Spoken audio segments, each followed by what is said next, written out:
빌립보서 4장 1절에서 3절까지의 말씀을 가지고 하나님의 말씀 함께 나누겠습니다. 어른이란 어떤 사람을 말하는 것입니까? 어른의 법적인 기준은 나라마다 조금씩 차이가 있지만 대략 만 18세 이상의 성인을 어른이라고 합니다. 그러나 과연 나이만 먹는다고 어른이 되는 것일까? 그렇지는 않습니다. 나이를 먹는 것은 쉽지만 어른이 되는 것은 쉬운 일이 아닙니다. 어른의 사전적인 의미를 보면 다 자란 사람 또는 다 자라서 자기 일에 책임을 질 수 있는 사람이라고 되어 있습니다. 나이를 먹어서도 독립적이지 못하고 늘 의존적이며 자신의 삶을 스스로 책임지며 살아갈 수 없다고 한다면 그런 사람을 어른이라고 말하기는 어려울 것입니다. 그러나 자기의 삶을 책임지는 것만으로 어른의 개념을 충족한다고 말할 수도 없습니다. 참된 의미의 어른이 되기 위해서는 보다 성숙한 인격적인 태도가 필요하기 때문입니다. 언젠가 한 방송에서 출연자가 어른의 개념에 대해 이렇게 말하는 것을 들었습니다. 어른이란 첫째, 내 삶은 내가 책임지고 사는 사람. 둘째, 남에게 피해를 주지 않고 사는 사람. 셋째, 가능한 더 많은 사람들을 포용하며 사는 사람. 그 출연자가 말한 세 가지 개념 중에 마지막 세 번째가 제게는 깊은 여운을 남겼습니다. 적어도 어른이란 가능한 더 많은 사람들을 포용하며 사는 것이다. 포용이란 다른 사람을 너그럽게 품어주는 일입니다. 나와 생각이나 뜻이 달라도 하나됨을 위해 상대방을 품는 것이고 섭섭함과 아쉬움이 있어도 넓은 아량으로 그를 품는 것입니다. 포용의 사람이 되기 위해서는 내가 소중한 것처럼 상대방도 역시 소중한 존재임을 인정해야 합니다. 우리는 다르다는 것과 틀리다는 것을 혼동할 때가 많습니다. 나와 다른 생각, 다른 삶의 방식으로 살아가는 사람을 틀리다고 규정하고 마음으로부터 그를 정죄하는 것입니다. 그러나 나와 다르다고 해서 그가 틀렸다고 단정할 수는 없습니다.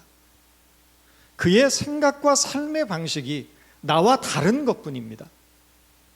안타깝게도 다르다는 이유로 틀렸다고 단정하고 적대시하며 증오하는 현실을 우리는 경험하며 살아가고 있습니다. 하나님의 사람은 포용하는 사람입니다.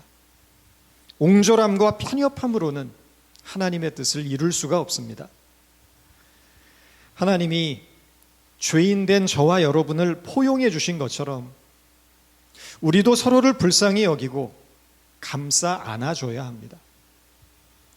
오늘 말씀은 빌립보 교회 안에 있었던 유오디게와 순두게의 싸움에 대한 바울의 권면입니다.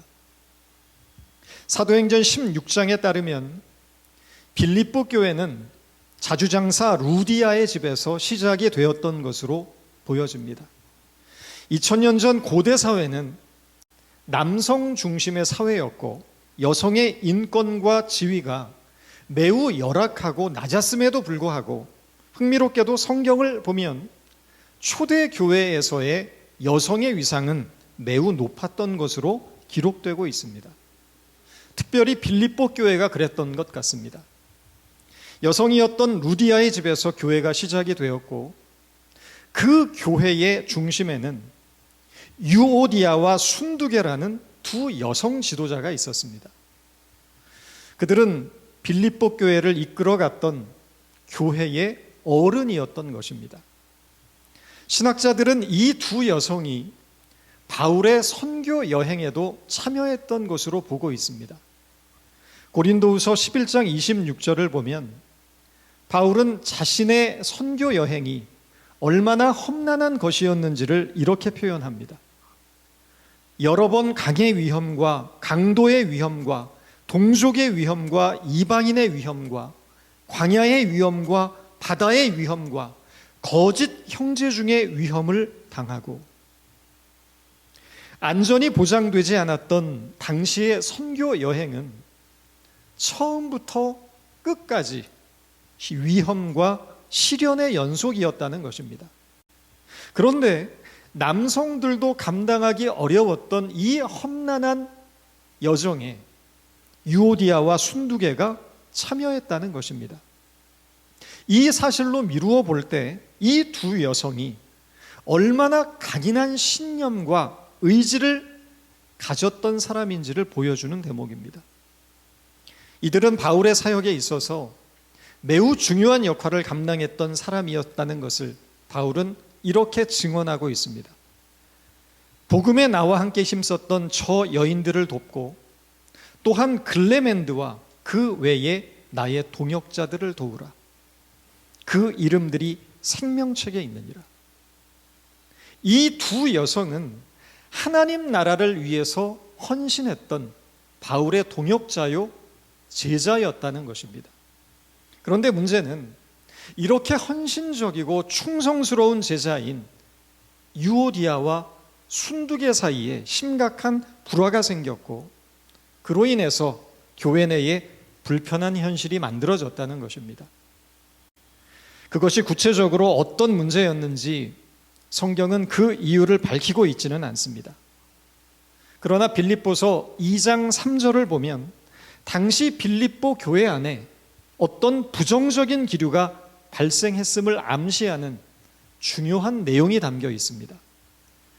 아무 일에든지 다툼이나 허영으로 하지 말고 오직 겸손한 마음으로 각각 자기보다 남을 낮게 여기고 빌립보 교회 안에 서로를 견제하고 무시하고 경쟁하며 다투는 풍토가 생겼다는 것입니다. 교회 안에서 일어나는 갈등을 가만히 보면 열심과 열심이 부딪혀서 일어나는 경우가 많습니다. 서로 잘해보려고 하다가 생각이 안 맞고 뜻이 맞지 않아서 갈등이 생기고 충돌이 일어나는 것입니다. 교회 일을 하다 보면 얼마든지 갈등과 충돌은 일어날 수 있습니다. 우리는 모두 감정을 가진 인간이기 때문입니다. 그래서 사소한 말 한마디에도 치명적인 상처를 입기도 합니다. 그런데 문제는 이런 것들로 인해서 서로의 마음이 상해서 관계가 단절이 되고 미워하고 적대시하는 단계까지 가서는 안 된다는 것입니다. 교회의 목적은 어떤 일을 효과적으로 잘해서 좋은 성과를 내는 것에 있지 않습니다. 무슨 일을 하든 그리스도의 덕을 세우고 사랑을 이루는 것에 교회의 목적이 있습니다. 그래서 교회는 일이 중심이 되어서는 안 됩니다. 언제나 사람이 중심이 되어야 합니다. 일의 성과가 중요하지 않습니다. 주님의 사랑이 우리 안에 아름답게 꽃피워가는 것이 중요합니다. 이것이 교회와 세상이 다른 점입니다.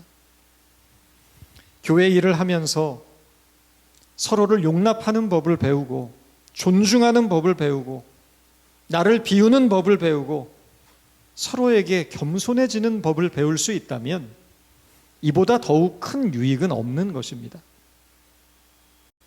당시 로마의 감옥에 갇혀 있던 바울은 빌립보 교회가 처한 안타까운 소식을 듣고 고민하며 편지를 씁니다. 그리고 열심으로 교회를 위해 헌신했지만 이제는 서로 갈등하고 다투면서 적대적인 관계에 놓이게 된 유오디아와 순두계를 향하여 이렇게 권면합니다. 내가 유오디아를 권하고 순두계를 권하노니 주 안에서 같은 마음을 품으라. 신앙에 있어서 가장 본질적인 내용은 같은 마음을 품는 일입니다. 여기서 같은 마음이란 같은 의견을 갖거나 그들의 생각이 같게 되는 것을 의미하지 않습니다. 예수를 믿는다는 사실 때문에 우리가 하나가 되었다는 것을 기억하라는 뜻입니다. 교회를 보면 어떤 분은 민주당을 좋아하고 어떤 분은 공화당을 좋아합니다. 사회적 이슈에 대한 각자의 의견도 다양하고 어떤 사건에 대한 입장도 제각각입니다. 그러나 이러한 서로의 차이가 우리를 분열시키는 이유가 되는 것이 아니라 이런 서로의 다름과 차이가 명백함에도 불구하고 예수를 믿는다는 그 사실 하나 때문에 우리는 모든 장벽을 허물고 주 안에서 하나가 되었다는 것입니다. 빌립보서를 주의 깊게 읽어보면 한 마음이라는 단어가 여러 차례 반복되고 있습니다. 빌립보서 1장 27절을 보면 그리스도의 복음에 합당하게 생활하라. 이는 내가 너희에게 가보나 떠나 있으나 너희가 한 마음으로 서서 한 뜻으로 복음의 신앙을 위하여 협력하는 것이라고 말합니다. 2장 2절을 보면 마음을 같이하여 같은 사랑을 가지고 뜻을 합하여 한 마음을 품으라고 말합니다. 한 마음을 갖는다는 것은 우리 각자의 성향과 생각과 의견, 사고방식, 습관, 성격이 다르고 살아온 환경, 학력, 재산의 유무, 생김새, 피부색 등등의 모든 차이에도 불구하고 우리가 하나일 수밖에 없는 이유가 오직 예수 그리스도에 근거하고 있다는 것입니다. 그러므로 우리가 무엇을 하건 간에 그것을 행하는 것 때문에 그리스도 안에서 우리를 하나 되게 하신 것을 깨어서는 안 된다는 것입니다. 그리스도 안에서 우리가 하나 된 것이 가장 근본적이고 본질적인 것이며 그 외에 파생되는 모든 것들은 비본질적인 것에 불과한 것입니다. 그 순서를 잊지 말라는 것입니다. 교회를 와서 사람들과 만남을 갖다 보면 별의별 사람이 다 있는 것이 사실입니다. 어느 교회나 마찬가지입니다. 무난한 사람, 별난 사람, 이상한 사람이 모두 뒤섞여 있습니다. 나와 맞는 사람도 있고 전혀 맞지 않는 사람도 있습니다.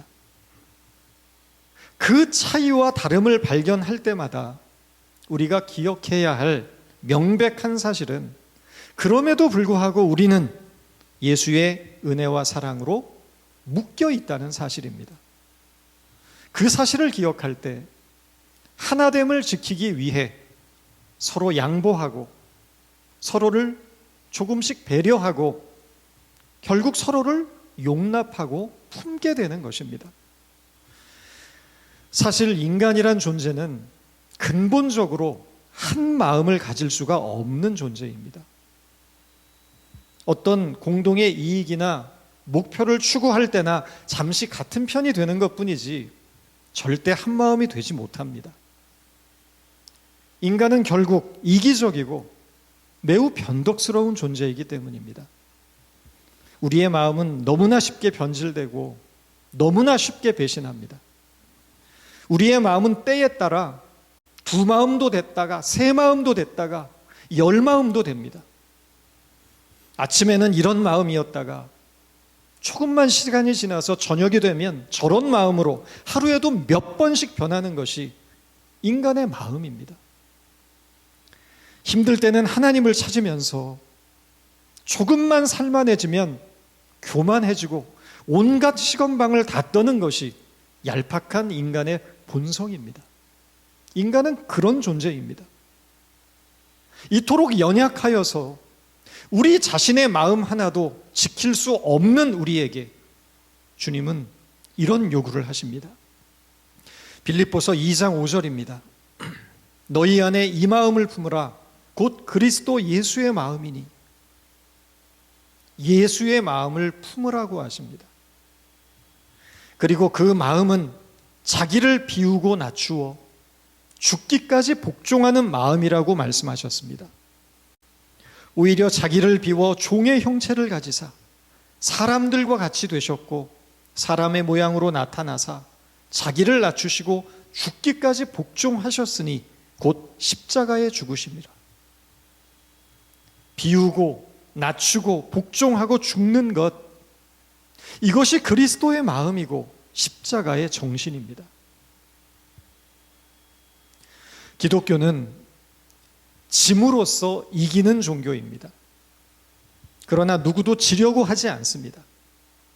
지면 패배자가 되고 바보가 되는 세상이기 때문입니다. 기독교는 자기를 죽임으로써 생명을 살리는 종교이지만 그 누구도 먼저 죽으려고 하지 않습니다.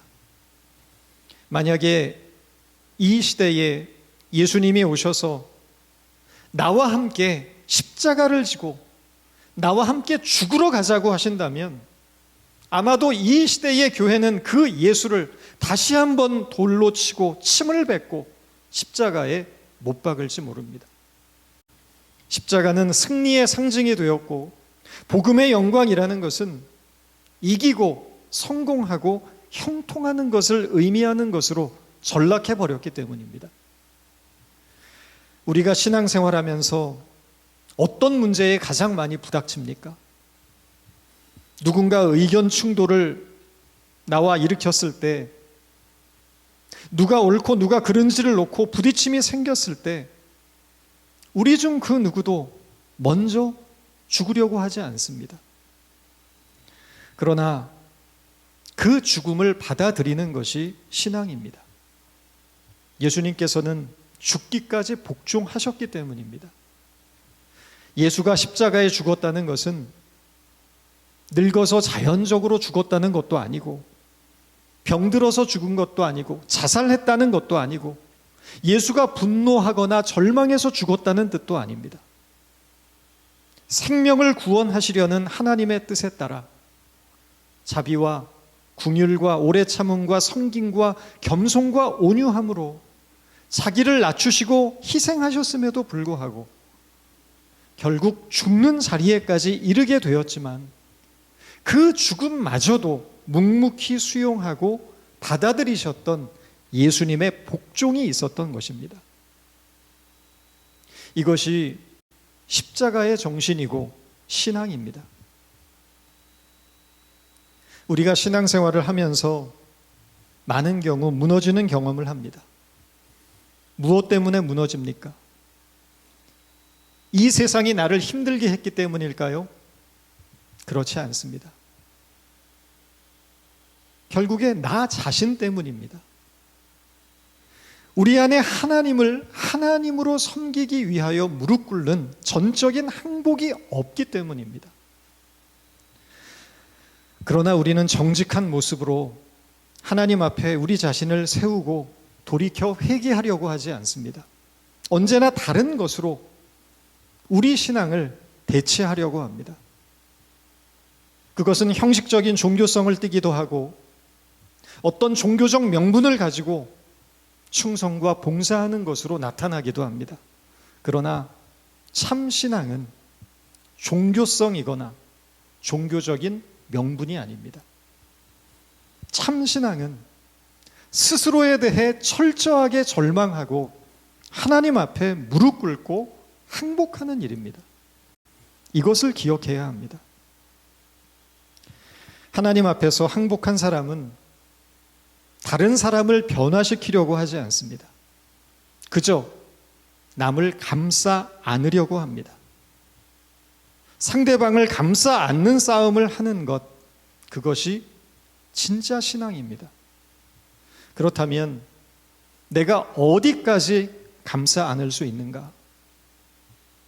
저 사람이 나에게 한 짓을 생각하면 도저히 용서가 안 되고 내가 받은 수모와 상처를 생각하면 도저히 감싸 안기 어려운데 도대체 내가 저 사람을 어디까지 감싸 안을 수 있을 것인가? 이런 고민만 한다고 해도 그 사람은 괜찮은 그리스도인입니다. 이 문제는 언제나 우리에게 큰 고민이 되어야 합니다. 그리고 내가 감싸 안는 그 한계는 우리가 나를 향한 예수 그리스도의 십자가 은혜와 사랑을 묵상하면서 감당해야 될 나에게 주어진 신앙의 과제입니다.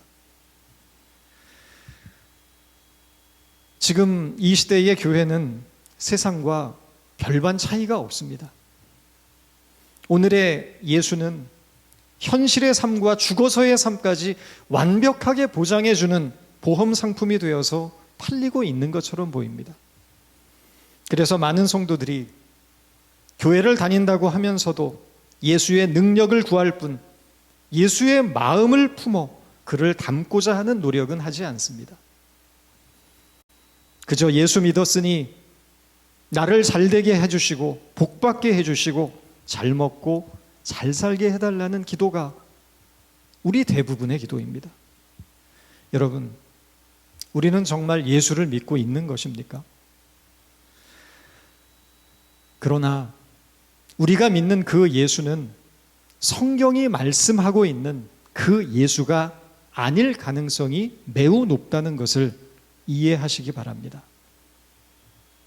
나는 정말 예수를 바로 믿고 있는 것인지, 예수의 마음을 품고 그분을 닮기 위해 몸부림치고 있는 것인지, 주님의 통치 앞에 무릎 꿇는 행복이 나에게는 있는 것인지 스스로를 돌아보고 점검할 수 있기를 바랍니다.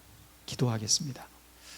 하나님, 참 신앙은 스스로에 대하여 철저히 절망하고 하나님의 통치 앞에 무릎 꿇어 항복하는 것임을 이해할 수 있도록 도와주옵소서.